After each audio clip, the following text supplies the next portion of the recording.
This is one of the main highways in the state of Alaska. You can see a couple of things about the highway. First, there isn't much traffic. And second, the highway goes through mostly wilderness. In these wilderness areas, there are some very small towns. Many of them are hard to get to. They're isolated. This video is about one of those isolated wilderness towns. It's called McCarthy. Now, here's a map of Alaska. Here's the biggest town in Alaska, Anchorage. And here's where McCarthy is located. Now, there are two main ways to get to McCarthy. The first way is by airplane. That's how I got there in 1995. I'll explain the second way to get to McCarthy later. Kennecott River down below us. And that is the glacier over there. My goodness, that is some glacier, huh? That's the Root Glacier. And the Stairway Icefall is a big chunk of ice back there in the background. There's the town of McCarthy. The U.S. Census in the year 2000 said that the town of McCarthy had a population of just 42 people. In the summer months, though, a number of outsiders come in and stay in the town. The town is just below the Root Glacier. Many visitors come to hike and explore this wilderness area of the Wrangell St. Elias National Park. Many of the town's necessities come in by airplane. I flew in from Chitna. Now, I did mention that there was a second way to get to McCarthy. That's by driving 58 miles on a spur road from Chitna. This dirt road used to be the bed for railroad tracks. It's one lane, and sometimes you even see old iron railway spikes in the road. Be sure and bring a reliable spare tire. When the road ends at the outskirts of McCarthy, you are faced with a problem, and that's the river you have to cross.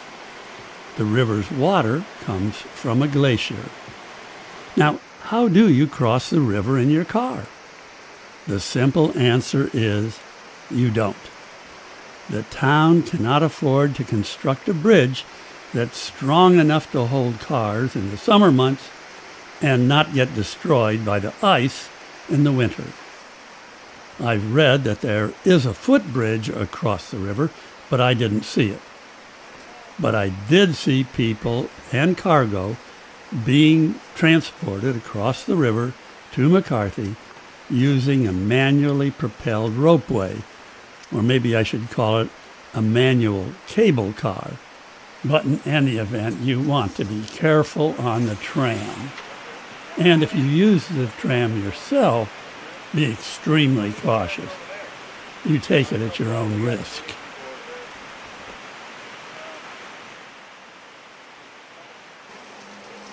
Do you see that guy dangling below the tram? He almost gets his feet wet. I thought he was crazy. Now, there are cars in McCarthy. So you might ask, well, how did the cars get to McCarthy? The answer is that in the winter here, it gets cold, very cold, and the river freezes over.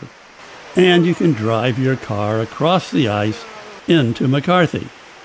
Trucks drive across the ice to bring gasoline to the gasoline station, gasoline that will be used during the next summer. I didn't stick around to film that.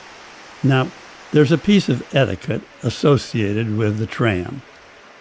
If someone on the side helps you across, you are to stick around and help them across.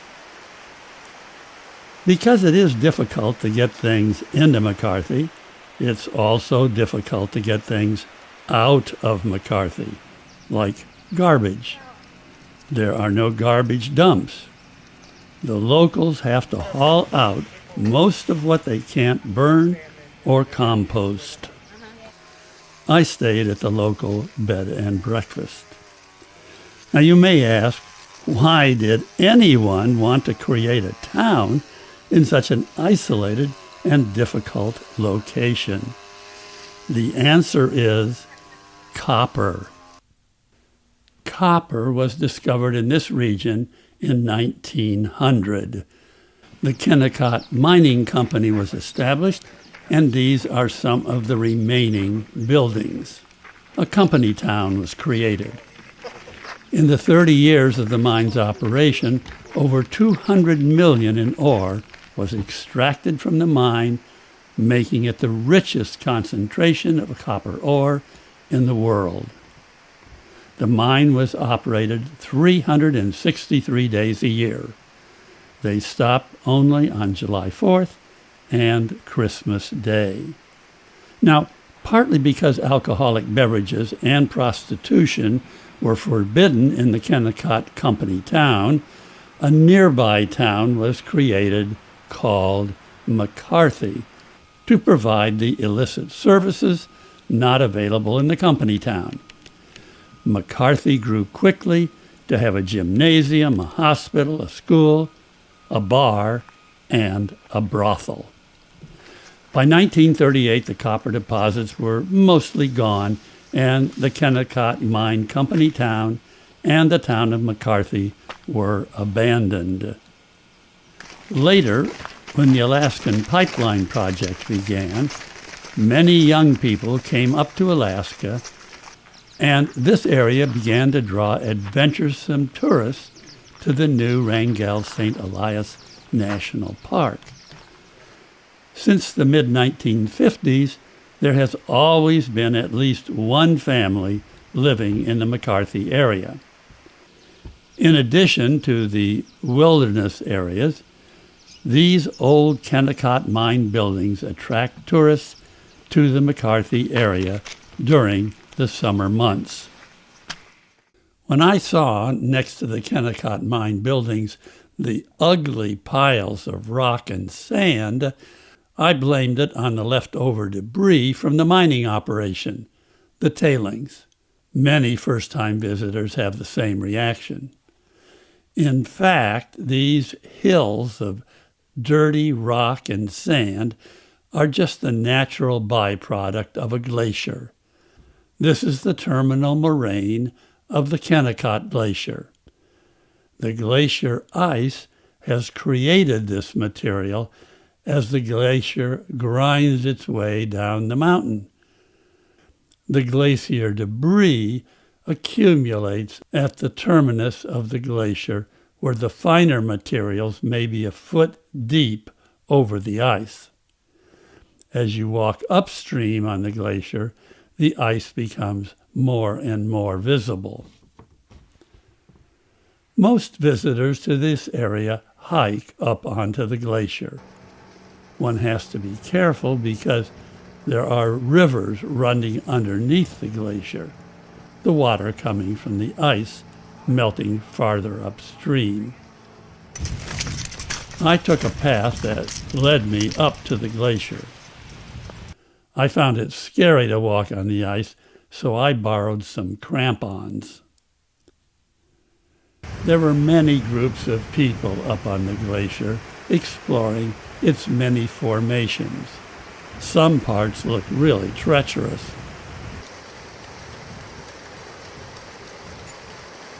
Some sights were quite amazing.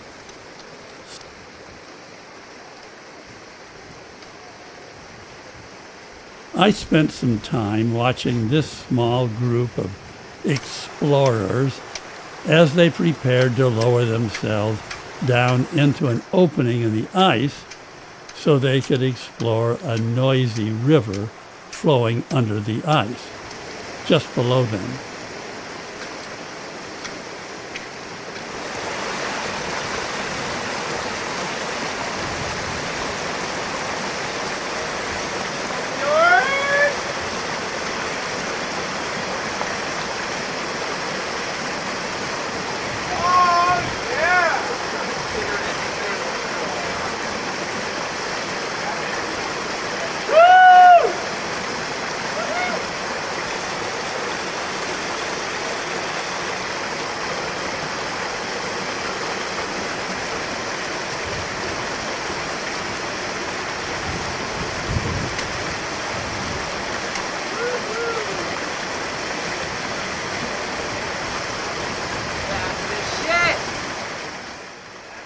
They offered me the chance to go down with my camera, but I respectfully declined. Yep. One of the advantages of staying at a local bed and breakfast is that the owner offered to show some of us around. We went out in his pickup truck. The owner had not driven up into the high country above McCarthy so far that year, and that's where he drove us. It was a tiny, rough road. Unfortunately, it was too rough for one of his tires, and it had to be changed. But changing a tire is no problem for anyone living in a remote area like McCarthy. The road kept going up and up and up and up. Finally, we reached an overlook spot and got out to admire the view. This is the Root Glacier. There's the Kennecott Glacier's terminal moraine. And there's the town of McCarthy, almost indistinguishable from the trees. The view from up here was marvelous. So much to see. This little excursion was another high point of my stay in McCarthy, no pun intended. There did not seem to be a lot of social life in this very isolated town, but in the summer months, there are two big social events each week: the arrival of the United States mail via an airplane. This is the post office building. It seemed to me that most of the town turned out to help the mailman, an airplane pilot, sort and throw the mail into the open mailboxes. I wondered whether people off the street, so to speak, would be allowed to handle the delivery of mail in urban areas in the lower 48 states. This gathering at the airport on Wednesdays and Fridays was a chance to meet friends and get caught up on the goings-on. Remember, we're talking about a town of 42 people in the wintertime. After the mail was thrown, everyone was anxious to read what was going on in the outside world from what they've received. Some businesses received quite a bit of mail. Some people got no mail. I want to see that.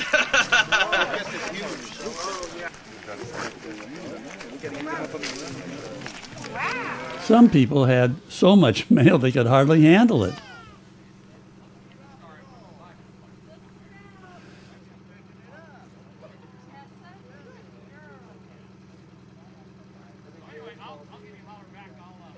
The pilot picked up the outgoing mail and took it to his airplane.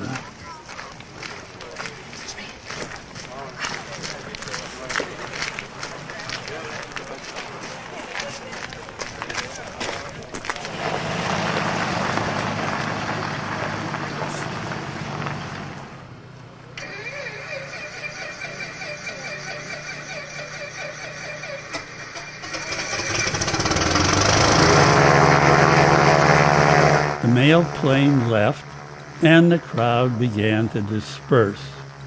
The excitement was over.